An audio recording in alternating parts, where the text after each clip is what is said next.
la vida se ha abierto paso hasta... Porque claro, en la reproducción asexual, ¿consideramos que no hay evolución? ¿O cómo funciona eso? La hay, pero menos, mucho más lenta. Porque la reproducción asexual, tú lo que haces son copias. Obviamente hay errores.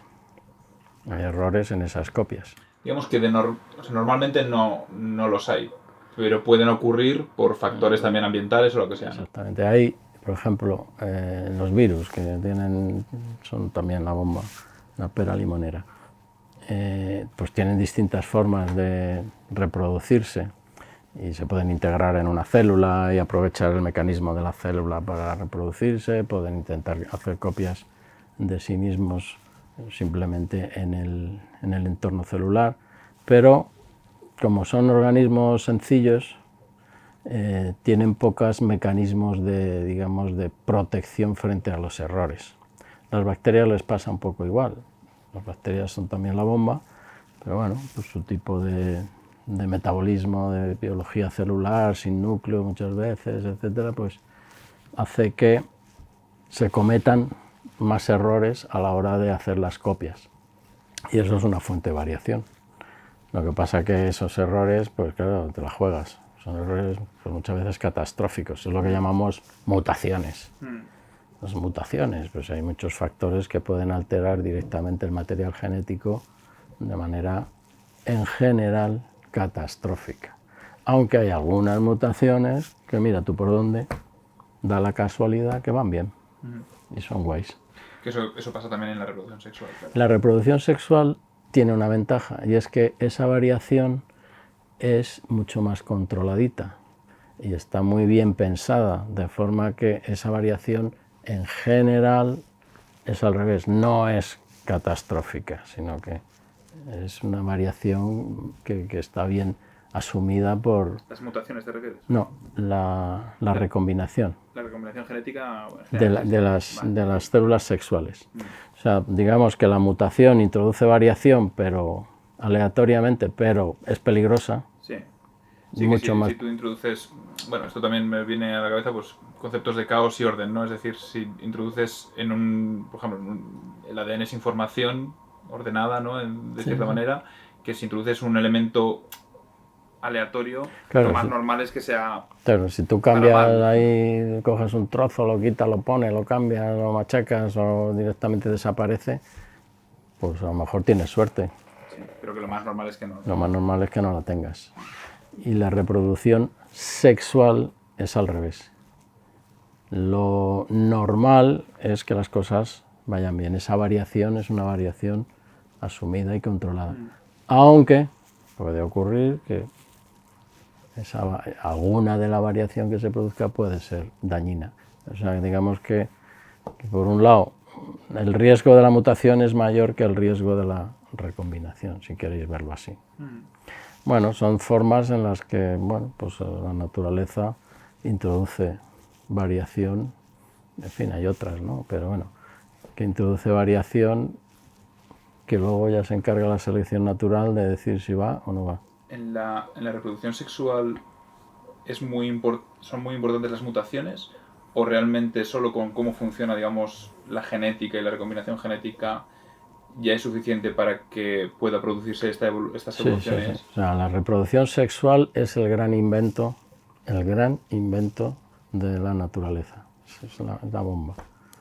La bomba. Porque es lo que introduce la mayor parte de la variación.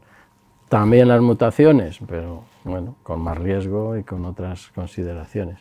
Entonces, todos, en fin, nos reproducimos, todos los seres vivos se reproducen y esas variaciones están ahí sin problemas, ¿no? Las mutaciones son más peligrosas, pero la mayor parte de la variación, en fin, aquí hay matices como en todo, pero procede de la reproducción sexual, que es el inventazo de las células, de las bacterias, vamos, que se lo han inventado casi todo, por cierto. Incluso cómo manipular el ADN, cortarlo y pegarlo para defenderse de los virus. En fin, todas las tecnologías estas que hoy tenemos... Estamos copiando las bacterias, ¿no? O sea, Ahora mismo, pues, en fin, estamos en un momento en el que hay gente que dice, bueno, es que ya estamos ya a nivel de los dioses, ¿no? Es decir, antes el ADN, en fin, cuando se conoció cómo era su estructura, pero no éramos capaces de manipularlo directamente.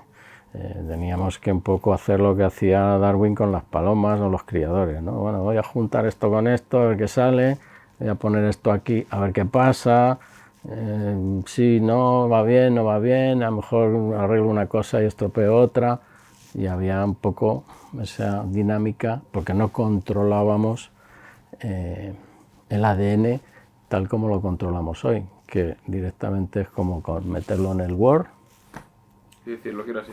Y decir, a ver, esto lo borro, esto lo quito, esto lo resalto, esto lo abro, Ese proceso, que es el famoso CRISPR, que está tan de moda, se lo inventaron las bacterias.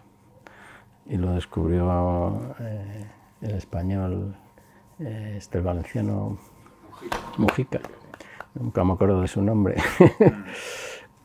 Y que luego, bueno, Francis Mujica, sí, que luego le han dado el premio Nobel a estas dos americanas, un poco dejándole a él al margen, pero el invento es bacteriano, porque las bacterias se querían defender de su principal enemigo, que son los virus, que les meten el ADN dentro, lo integran en el ADN de la bacteria cuando copia su ADN copia el del virus, está desgraciado. Entonces, se inventaron un sistema para cortar y pegar.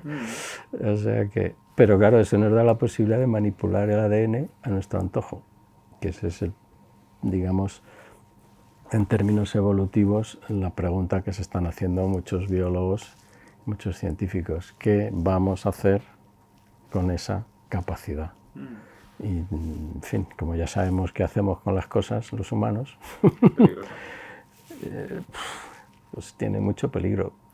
Y nadie sabe lo que se está haciendo en otros países, es ahí todo muy opaco, hay muchas cosas que saltan a la palestra porque son buenas, pues oye, puedes acabar con esta enfermedad o puedes con este síndrome, puedes cambiar el gen, no sé, pero claro, igual que hago A, hago B. Bueno, ese es el nuevo reto de la humanidad, aunque todavía no ha calado en la sociedad lo suficiente como para que seamos conscientes de lo que tenemos entre manos. Entonces, pues ese es un poco claro, es un punto también sí, del poder de controlar la evolución, en cierto modo. Bueno, pero lo que decías tú, al dedillo, ¿no? O sea, ya ahora no... pero es que ahora puedo construir proteínas de diseño, ya se hace. Y encima tenemos la IA, que nos ayuda ya. Y puedo crear seres vivos de diseño, artificiales. Ya yo puedo diseñar un Samuel y coger, mira, pero le voy a cambiar esto, le voy a poner esto, le voy a hacer esto. Y estamos hablando ya no solo de rasgos físicos, sino de capacidades incluso mentales, de características en fin, de rasgos del carácter, etcétera, etcétera. O sea, una vez que somos capaces de manipular el ADN, tenemos un potencial brutal. ¿Qué nos frena? De momento, que todavía no sabemos muy bien qué hace cada gen y qué pasa si quito y pongo en muchas ocasiones.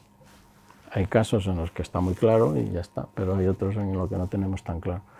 Pero bueno, poco a poco la investigación pues va avanzando, se va descubriendo cómo funcionan las cosas, cómo interactúa el ADN con el resto del metabolismo de nuestro organismo. Bueno, es una cuestión de tiempo, simplemente son metas, fronteras del conocimiento que vamos cubriendo. Sí, y luego, bueno, el ver eso, qué parámetros éticos, ¿no? Tenemos que tener y que desarrollar y que asegurar. Hay comités éticos que tienen puesto encima de la mesa pues estas cuestiones, igual que lo de la privacidad del cerebro, los neuroderechos, que en fin también están hoy día sobre la mesa.